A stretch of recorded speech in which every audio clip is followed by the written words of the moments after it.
बदसलूकी हुई उस मामले पर योगी सरकार सख्त हो गई है और पूरा का पूरा थाना सस्पेंड कर दिया गया है। ये बड़ी खबर है। सीओ से लेकर सिपाही तक सब सस्पेंड हो गए इस बदसलूकी मामले में।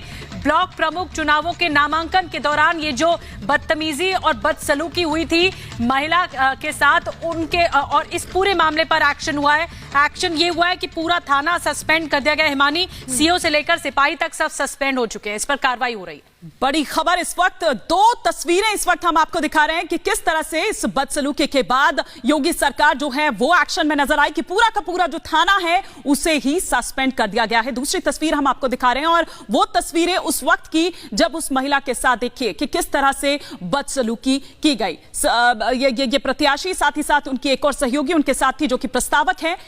इन दोनों की शिकायत पर जो ये वीडियो है ये काफी ज्यादा वायरल हो रहा था और फिर उसके बाद योगी सरकार एक्शन में आई और पूरा का पूरा थाना जो है उसे सस्पेंड कर दिया गया। सीओ से लेकर सिपाही तक सब सस्पेंड कर दिए गए। कह दिया था और उन्होंने बाकायदा कह दिया था कि चुनाव में किसी तरह की अराजकता पसंद नहीं की जाएगी और जो भी करेगा उसके खिलाफ कड़ी से कड़ी कार्रवाई करेगी और कानून अपना काम कर रहा है। हम ऐसे लोगों के बिल्कुल खिलाफ हैं जो लोग इस तरह का कृत्य कर रहे हैं, लेकिन हम बताना ये चाहते हैं कि आप ही के लोग रोक रहे थे उस महिला को, समाजवादी पार्टी के ही कार्यकर्ता रोक रहे थे। कानून के नजरिए में अपराधी कोई भी रहा हो, वो किसी भी मत, पंथ, मजहब, संप्रदाय का हो, कानून के नजरिए में हम लोगों ने उस सब के साथ वही सख्ती दिखाई है जो एक अपराधी के साथ होनी चाहिए और हम लोग उसी तर्ज पर कार्य कर रहे हैं। तो स्वाभाविक रूप से पहले नजरिए अलग अलग होते थे, यानी हिंदू का अपराध है तो अपराध मान्य होता था, लेकिन अगर कोई दूसरा समुदाय है तो उसका अपराध हमेशा माफ होता था।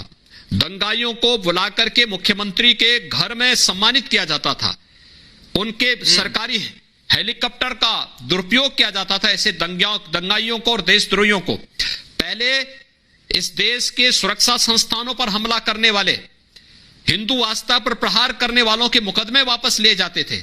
आज ऐसे लोगों को ठूंस करके जेल के अंदर डाल करके उनको सजा करवाई जाती है। तो पहले खुलेआम ये घूमते थे क्योंकि इनको शह दी जाती थी, लेकिन अब कोई भी खुलेआम नहीं घूम सकता है। विवेक राय मेरे सहयोगी इस पर और विस्तार से जानकारी के साथ जुड़ चुके हैं। विवेक, सख्त एक्शन में यहां पर योगी सरकार जो लिया गया, योगी की ओर से साफ ये भी बता दिया गया कि अपराधी अपराधी होता है, उसमें ना धर्म देखा जाएगा ना ही किसी के विचार देखे जाएंगे। जी हाँ, बिल्कुल निश्चित तौर पे साफ एक्शन है और लगातार 2017 से जब से सरकार बनी है तब से लगातार यही एक साफ मैसेज दिया गया है कि किसी को भी जो भी एक तरीके से गुंडागर्दी में संलिप्त होगा या कोई भी अगर देश में दंगा भड़काने की कोशिश करेगा या किसी भी ऐसी स्थिति में शामिल होगा जो कि महिलाओं के खिलाफ अत्याचार हो या कोई भी ऐसी एक तरीके से जो जिससे उत्तर प्रदेश की साख घटे, कोई भी वैसी घटना में शामिल होगा उसके खिलाफ सख्त एक्शन लिया जाएगा। और वही चीज़ जैसे ही कल लखीमपुर में देखने को मिली कि एक महिला के साथ जिस तरीके से अभद्रता की गई, जिस तरीके से महिला का जो साड़ी खींचने की कोशिश की गई, उसके बाद मुख्यमंत्री योगी की तरफ से ये सख्त एक्शन लिया गया। टीम 9 की बैठक में ये एक्शन लिया गया है और इसमें पूरे के पूरे थाने को सस्पेंड करने की बात कही गई है।